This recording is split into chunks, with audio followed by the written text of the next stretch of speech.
Hello again, my friends. This is Pernilla Lillerose from Divine Feminine Flow.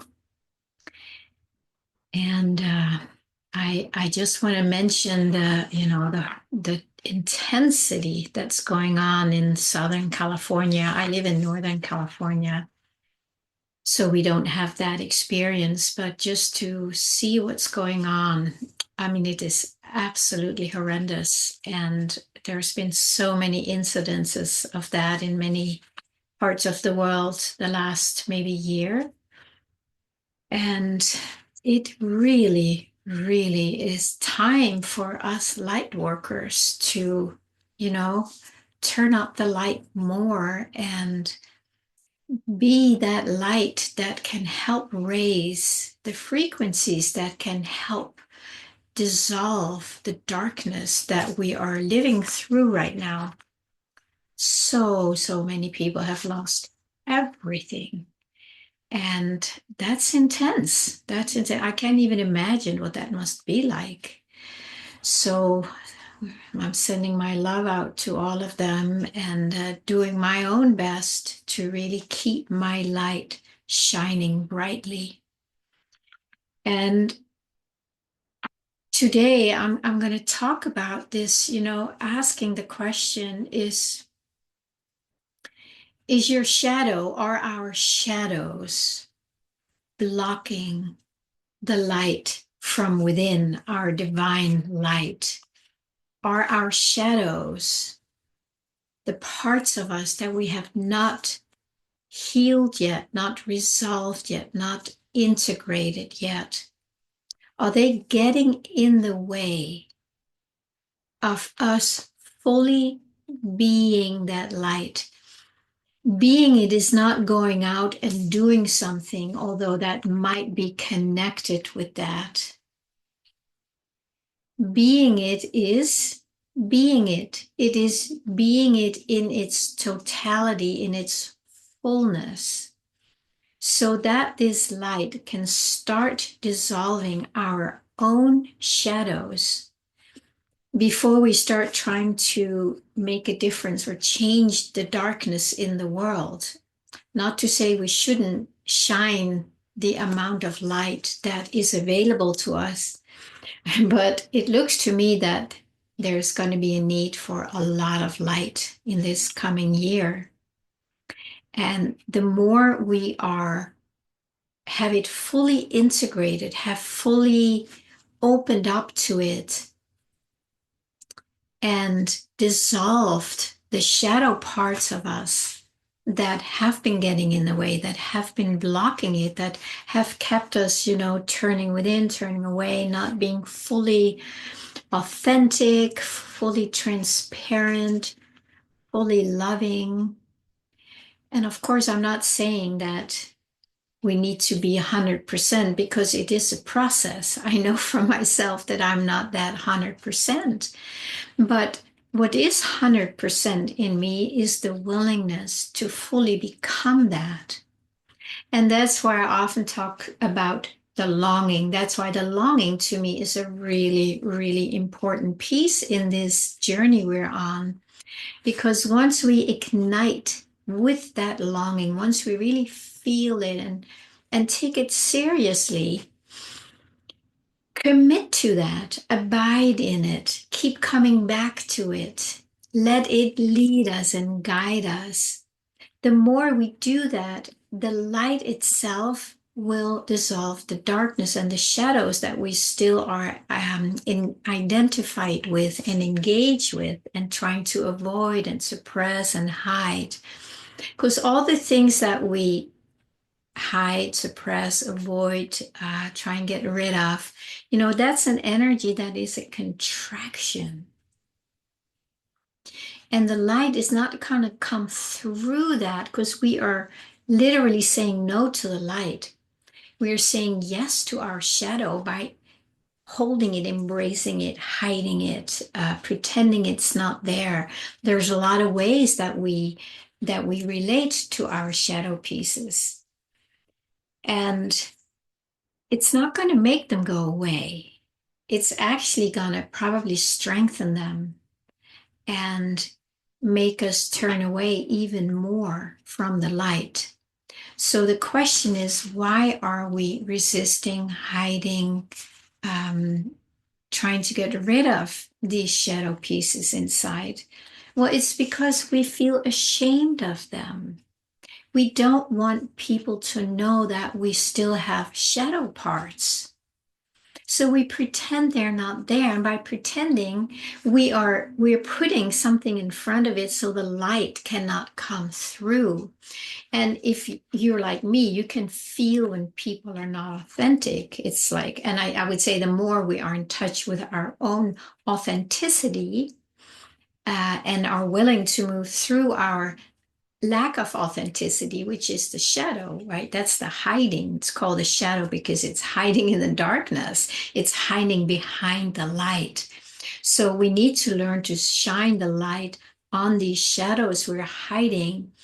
The light is love. The light is not going to make the shadows bad or wrong. And I think we do that. They do that. And maybe part of religious teachings that most people have grown up with, where there is a punishing God, right? But it's not true. It doesn't work like that. That's the mind, that's the religion of the mind. That's a mind-made spirituality to keep us small and hiding. Somehow the darkness, the shadows, are afraid of the light because the light will be dismissed, or not dismissed, dissolved. And that's why the shadow pieces and the people who work in the shadows, they are trying to keep hiding people's light. Many people who brought in a lot of light, there's many examples we can think of, they got killed. You can probably come up with your own names. I'm not going to mention any names right now, but there's many very famous names that were taken out because their light was too bright. And that light will eventually also um, beam on the people who really live in the dark and who are governing the world behind the scenes in the dark.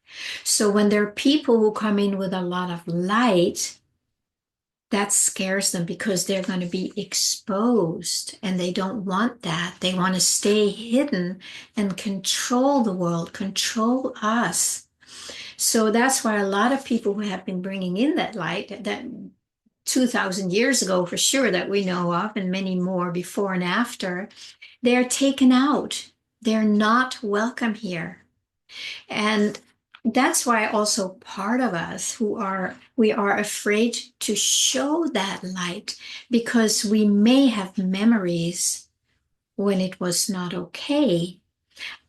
That's been a huge fear of mine for a long time. And I can still feel there is a flavor left of that, to really be my light, be the light and shine it and openly be it instead of, holding back a little bit and pretending that I'm, not good enough and just so I fit in with everybody else who feels that they're not good enough, because that's the matrix that we were born into, with that belief that we're not good enough. And as long as we believe that, we think we need to hide because we don't like to be exposed as being not good enough. That's why we hide it. That's when we create shadow parts of ourselves. And they really are hiding the light that we are. It's kind of a paradox, when I talk about it. We are the light, and the light is beautiful. There's nothing to be afraid of about the light. The people who are afraid of the light is simply because they have not connected with it yet. And the more of us do that collectively in groups, we do it together, we feel more courageous in really owning our light and owning our beauty, not as a, I'm better than, or look at me, Because that's also the fear, right? If we start rising up in our light and start sharing it, many people who share their wisdom and their teachings and their insights, they have this thing where people project like, who do you think you are? Do you think you're special? So again, if we have been exposed to that, and I think many of us have, whether it's this type lifetime or maybe others, if there are any others, there's these memories that when we stood up, we were being shamed. So we pull back and feel shame ourselves. Of course, as long as we carry these shadow parts, we're doing the same to others. So not only are we blocking our own light, we're preventing our own light to shine as love, as visible beauty and love and peace, visible, not hiding, but visible. The more we hide it, then we are functioning through these shadows and we project that onto others. So that's why we do that to others also. And we perpetuate a very negative programming from the matrix that keeps us stuck. It keeps us imprisoned. It keeps us unfulfilled and feeling unloved and that there's something wrong with us. And that programming, that is what does this to us. And we basically hide our light behind the shadow parts that we believe ourselves to be. How do we remedy this? Well, I have a few suggestions. One is to get together with other people who feel the same longing to not do this anymore, to really become the light.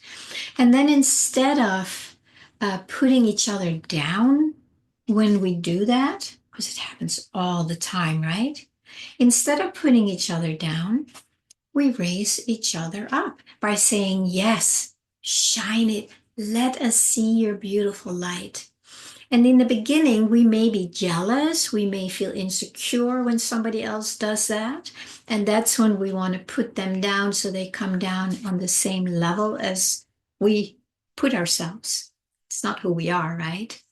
And then, then that matrix negativity, shadowy stuff keeps going.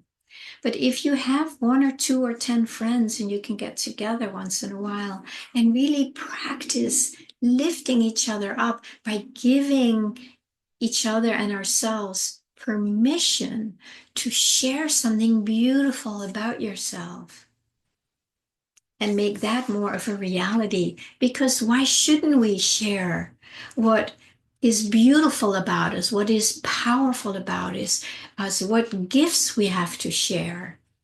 Why shouldn't we do that? But let's do it in a setting, in a safe setting, like I talked about the other day, where it is everybody is approving that. We're all saying yes to that. This is a consensus that this is what we do here. And then we can start turning that whole weird energy around. And instead of doing this, we start doing this. I think it's really important, to be honest with you, because then we can really start shining our light. And we need so much light in the darkness out there, not by trying to change the darkness. Then it's still engaging with something that darkness isn't really real. It's just a lack of light. I'm sure you've heard that, right? So going out and changing it, we're still engaging in it. We should just really practice together to come back and be that light and commit to that light. Really make that a priority. Make that your abiding place. Commit to that.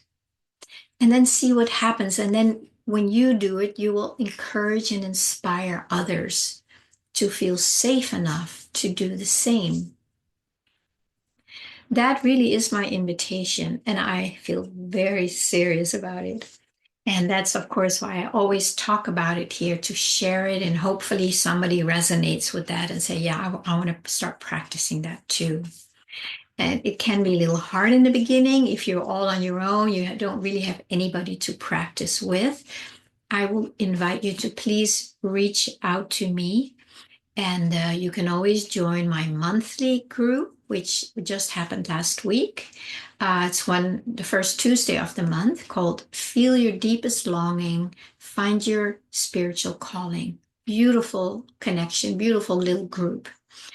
Also, in a few days, on Wednesday, the 15th, I'm offering a free webinar where you're invited to join that. The link will be in the comments. And that's a place where instead of you just watching a YouTube video, we can actually interact, we can engage live. And I think there is a need for that instead of just listening, and many people are listening to YouTubes, and it can be so, so helpful. But it's also helpful when we can start engaging with each other. It's still on the computer. I also have my live engagements because they really nourish me. So feel free to check that out. The link will be below. And of course, if you want to, you can always work with me one-on-one. And the link to start that process is also in the descriptions below. Please like, subscribe, comment, share this with others who also who will also resonate with this. I think for me, YouTube is a way to start connecting with people who resonate with what I share. So we can start connecting and help raising each other up and feel what it feels like to come out of the ashes and into your beautiful divine expression. Give it a try. I really hope to hear from you, whether you have a comment below or if you want to join one of my events. It would be absolutely lovely. All right. Have a beautiful day.